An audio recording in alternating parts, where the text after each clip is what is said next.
Hello, കുട്ടി കിച്ചണിലേക്ക് എല്ലാവർക്കും സ്വാഗതം. ഇന്ന് നമുക്ക് ഫ്രൈഡ് റൈസ് ഉണ്ടാക്കാൻ പോവാണ്. ഇന്ന് എനിക്ക് വിരുന്നുകാർ വരും, അപ്പോൾ അതിന് വേണ്ടിയിട്ട് ഞാൻ ഫ്രൈഡ് റൈസ് ഉണ്ടാക്കാൻ പോവാ.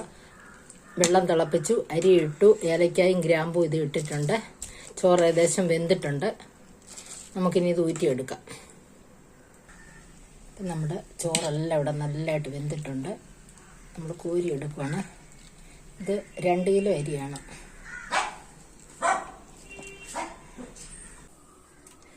നമ്മളൊരു കടായി അടുപ്പേ വെച്ചിട്ടുണ്ട്.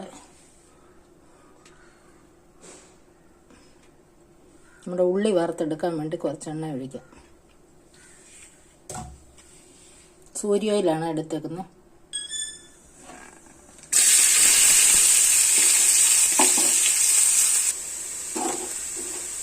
നമ്മുടെ ഈ പഞ്ചസാര നല്ല സ്പ്രിപ്പ് ചെയ്തിട്ടിരിക്കാൻ വേണ്ടിയിട്ട് നമുക്ക് നല്ലതായിട്ട് മുരിഞ്ഞ് കിട്ടും. അതിന് വേണ്ടിയിട്ടാണ് നമ്മൾ ശകലം പഞ്ചസാര ഇട്ടു.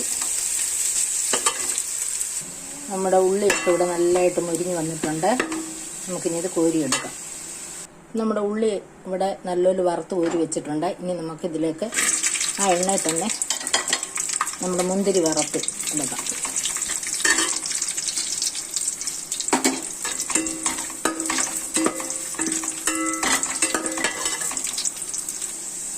നമ്മുടെ മുന്തിരിയെല്ലാം ഇവിടെ നല്ല മൂത്ത് വന്നിട്ടുണ്ട്. ഇനി നമുക്കിത് കോരിയെടുക്കാം. ഇതിവിടെ നിന്ന് മൂപ്പിച്ചെടുക്കാം. നമ്മുടെ പറങ്ങിൻ്റെ എല്ലാം ഇവിടെ നല്ലതായിട്ട് മൂത്ത് വന്നിട്ടുണ്ട്. നമുക്കിനി ഇത് കോരിയെടുക്കാം. ഇനി നമ്മൾ വലിയൊരു കടായിയാണ് അടുപ്പിൽ വെച്ചിരിക്കുന്നത്. ഇതിലേക്ക് കുറച്ച് സൺഫ്ലവർ ഓയിൽ ഒഴിച്ചു കൊടുക്കാം.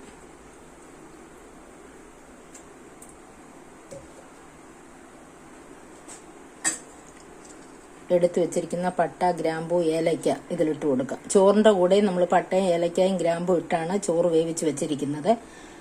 ബാക്കി ഇതിൽ ചേർക്കണം.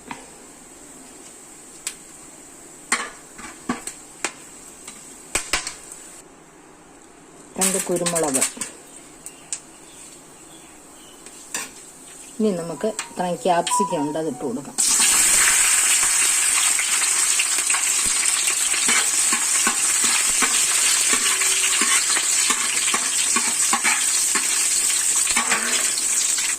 ക്യാപ്സിക്കം ഒക്കെ ഇവിടെ വഴന്ന് വന്നിട്ടുണ്ട്.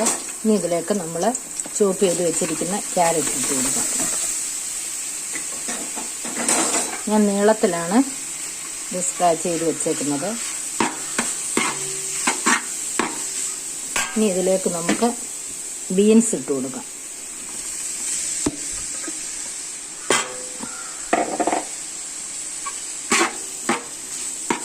നല്ലതായിട്ടൊന്ന് വഴന്ന് വരട്ടെ. നമുക്ക് ഇത്ര ഇഞ്ചി പച്ചമുളക് കൂടെ ഇട്ട് കൊടുക്കാം.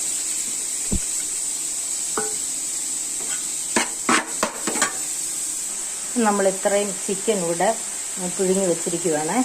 ഉപ്പും മഞ്ഞൾപ്പൊടിയും ഇട്ട് ശകലം ഇഞ്ചി പേസ്റ്റും ഇട്ട് നല്ലതായിട്ട് പിഴിഞ്ഞ് വെച്ചിരിക്കുകയാണ്. ഇതൊന്ന് മിക്സിയിലിട്ട് നമുക്കൊന്ന് കറക്കിക്കൊണ്ടുവരാം. ക്യാരറ്റും ബീൻസും എല്ലാം ഇവിടെ നല്ലതായിട്ട് വഴന്ന് വന്നിട്ടുണ്ട്. ഇനി നമുക്കിതിലേക്ക് ചോറെടുത്തിട്ട് കൊടുക്കാം.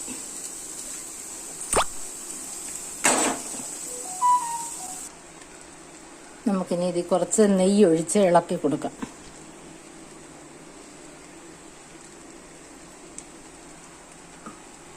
ഒരു മുറി നാരങ്ങ പിഴിഞ്ഞൊഴിക്കാം. ഇനി ഇതെല്ലാം കൂടെ നല്ലൊന്ന് യോജിപ്പിക്കണം.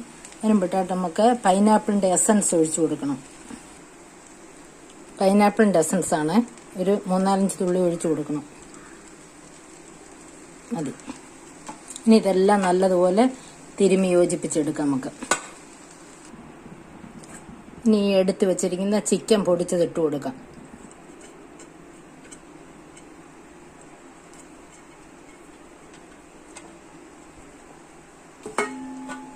നല്ല ടേസ്റ്റാണ് നമുക്ക് ഈ ചിക്കൻ പൊടിച്ചത് ഇതിൽ ചേർക്കുമ്പോഴത്തേക്ക്.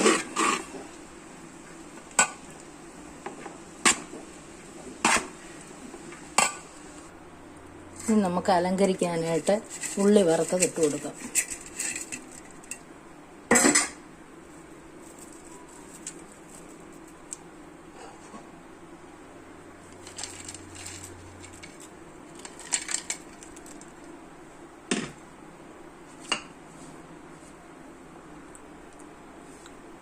കുറച്ച് സെലറിയും മല്ലിയിലയും ഇട്ട് കൊടുക്കാം.